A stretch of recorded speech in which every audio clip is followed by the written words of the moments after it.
हम लोग पढ़ेंगे पाठ 14 भक्ति नीति माधुरी। क्या नाम है पाठ का? भक्ति नीति माधुरी। हाँ, तो इसमें जो है मीराबाई जी कन्हैया जी के रूप का वर्णन करती हैं कि वो कैसे दिखते हैं और कैसे हैं। तो आज हम लोग सबसे पहले उनके दोहे के विषय में पढ़ेंगे, वो कैसे उनका वर्णन करती है अपनी दोहे में।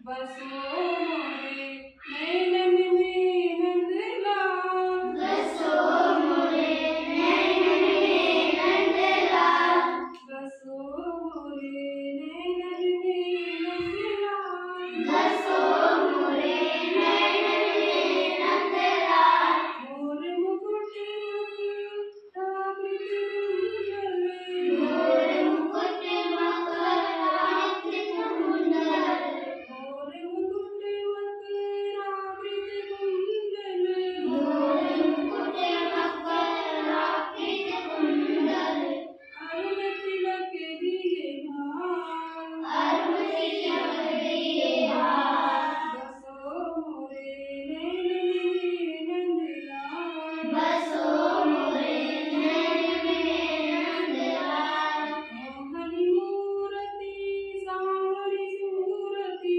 मोहनी मूरति सांवरी सूरति, नैना बने विशाल, नैना बने विशाल, बसो मोरे नैनन में नंदलाल, बसो मोरे नैनन में नंदलाल, अधर सुधारस मुरली राजत, अधर सुहारस मुरली राजत, उर्व जयंती माँ, उर्वजयंती माँ, बसो मोरे नैनन में नंदलाल, बसो मोरे नैनन में नंदलाल, शुद्र घंटिका कटिकट शोभित, शुद्र घंटिका कटिकट शोभित, नूपुर सबद रसाल, नूपुर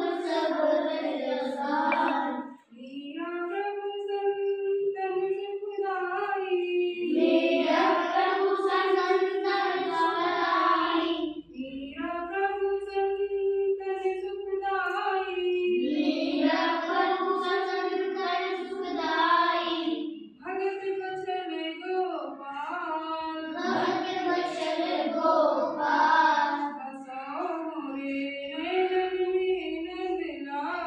बसो मोरे नैनन में नंदलाल।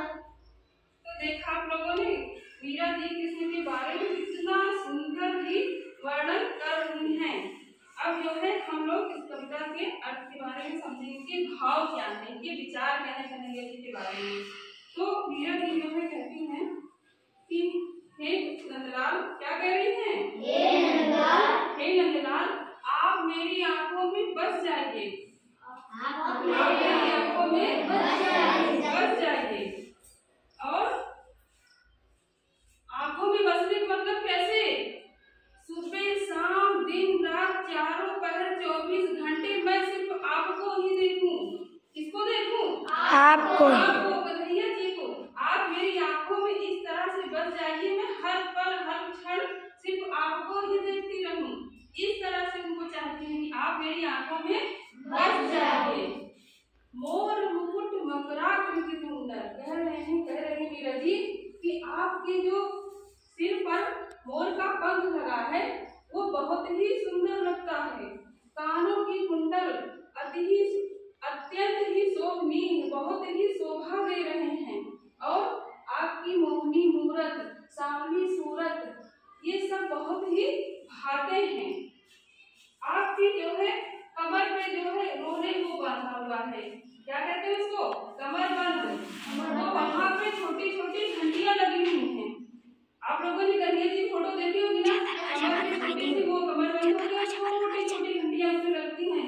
तो वो बहुत ही अत्यंत ही मनमोहक और सुंदर लग रही हैं। और आपके अधरों पर जो बांसुरी है, क्या है? बांसुरी। वो बांसुरी से इतना मधुर और मीठी ध्वनि निकल रही है, रस भरी। कैसी है उनकी बांसुरी? रस भरी। उनकी बांसुरी से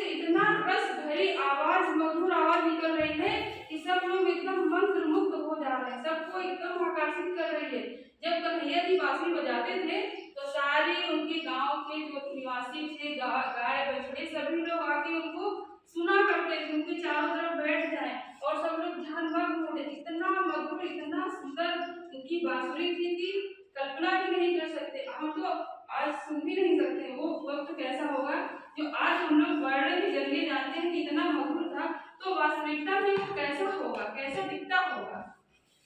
कह रही है कि हे प्रभु, आपकी इतनी सुंदर सूरत है, इतनी सुखदाई आपकी आवाज है, मधुर आवाज है, जो सारे भक्तों को, जितने भी कृष्ण के भक्त हैं, कौन है भक्त, जितने भी साधु संत हैं, आपको मानते हैं ईश्वर के रूप में या किसी भी रूप में उनको पूजते हैं, आपके रूप को देखकर उनको अत्यंत ही सुख मिलता है। क्या मिलता है? सुख मिलता है। ये होता है ना कि जो है हम किसी भी ईश्वर को मानते हैं तो उसके आगे जब जाते हैं तो हमें बहुत ही सुख मिलता है। अपना दुख सुख कुछ भी कहते हैं, जैसे माँ बाप के, तो हम कोई समस्या अपने माँ बाप के आगे कहते हैं तो उनके आगे जो है हमें सुख मिलता है, उनको देख कर। क्यों कि हमें उससे लगाव या कुछ भी है। उसी तरह मीरा जी कह रहे हैं कि हे प्रभु, आप मेरी आंखों में बस जाइए, मैं हर पल हर क्षण आपको ही देखती रहूं।